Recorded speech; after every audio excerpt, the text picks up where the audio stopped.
you like really aware of the problem, and not just here in the United States but everywhere, by showing like the food security. It like gives a more like definite, this is how it is in this country, so you can like better understand their situation and possibly like what you could do to help. The website's very interactive and it made it interesting to learn. Austin Scott from Georgia's 8th District, thank you for joining us. Glad to be here. Just for starters, can you tell us a little bit about your district and the kinds of agriculture within it? Yeah, absolutely. The 8th District of Georgia runs from the Georgia-Florida line, right just south of Valdosta and Thomasville, and runs all the way up I-75 to just south of Atlanta, getting into Jones and Forsyth County at the top end of it. So it's a very large district. We have 25 counties in the district, and we have a diverse agricultural background in that area and economy in that area. My grandfather was a traditional row crop farmer, corn, cotton, peanuts, and today I would say that you know, cotton and peanuts is probably the largest crop that you see in your traditional row crop. We have a lot of pecans, have a lot of vegetables growing in the district, so it's a pretty broad agricultural industry.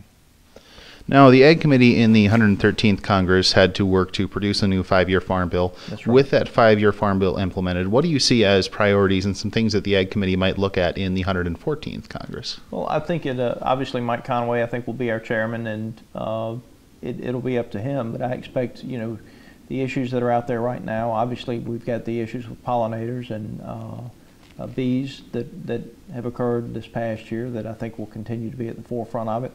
I think you'll see GMOs and the questions surrounding GMOs and the potential labeling of GMOs is one of the issues that'll be out there.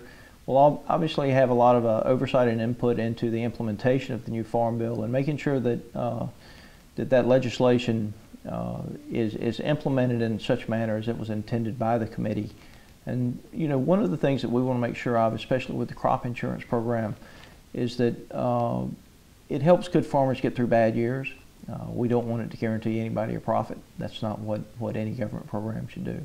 So the implementation, the oversight of the Farm Bill that was passed will be a big part of what we do this year. And you've been on the Ag Committee for a while now, currently serving as a subcommittee chair. Is that a committee you plan on staying on in your next term? I certainly hope to. Again, you know, that's up to Chairman Conaway, and I'll have a discussion with him after he's confirmed as the chairman of agriculture. But we've got a pretty good relationship and been a pretty active committee. Now, you were recently elected to another term in Congress, but before you began your tenure in Congress, you had originally announced a campaign for governor of the state of Georgia, and later decided that you wanted to run for Congress instead. What was the decision process like? I mean, why did you decide you wanted to run for Congress instead of governor? You know, I've been in the Georgia legislature for 14 years, and we balance the budget there every year.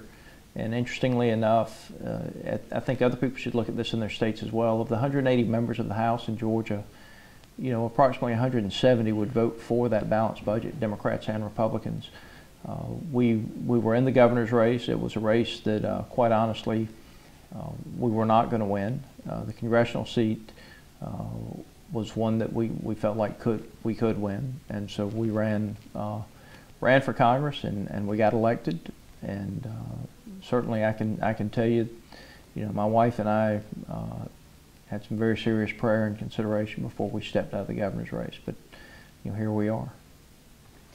Here you are, and in a House of Representatives where the average age of a representative is in their upper 50s, here you are in your lower 40s, just recently elected to your second consecutive election without any opposition. Yeah. When you hear things like that, knowing that you're kind of a rising star within the GOP, what goes through your mind?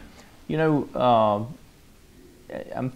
just the opportunities that we have to fix the problems for my kids' generation.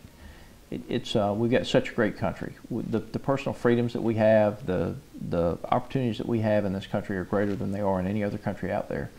And with that comes responsibility. And our responsibility as Congress right now is to get this debt and this deficit under control, and to make sure that, you know, that next generation coming through. My son's 15 years old. They have the same rights to enjoy the America that we have, and so there's an awesome responsibility there.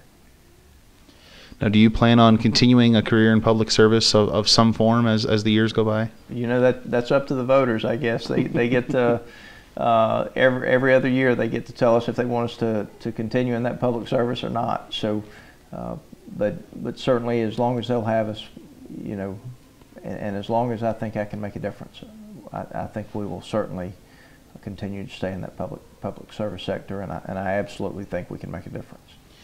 And switching away from your time on the Hill, when you're away from Washington, when you're off the clock, so to speak, Yeah. what do you like to do? What are your hobbies that you like to enjoy in your district? Well, I can tell you, it's I love to bow hunt, so deer hunting is a big hobby of mine, and then turkey hunting, I'd have to say, is probably the worst addiction that I have. So spend a lot of time with either a shotgun turkey hunting or a bow deer hunting, and enjoy fishing as well. And you have a background in the insurance industry before you got involved in public service. How did that help you in your Ag Committee service? Well, I majored in risk management at the University of Georgia, and I spent 20 years as an insurance broker. And so the experience that I gained as an insurance broker and working with small business owners and helping them solve their problems with regard to both the purchase of insurance and determining what we did and didn't need in insurance, and then making sure that we found the best price for them and the best product for them.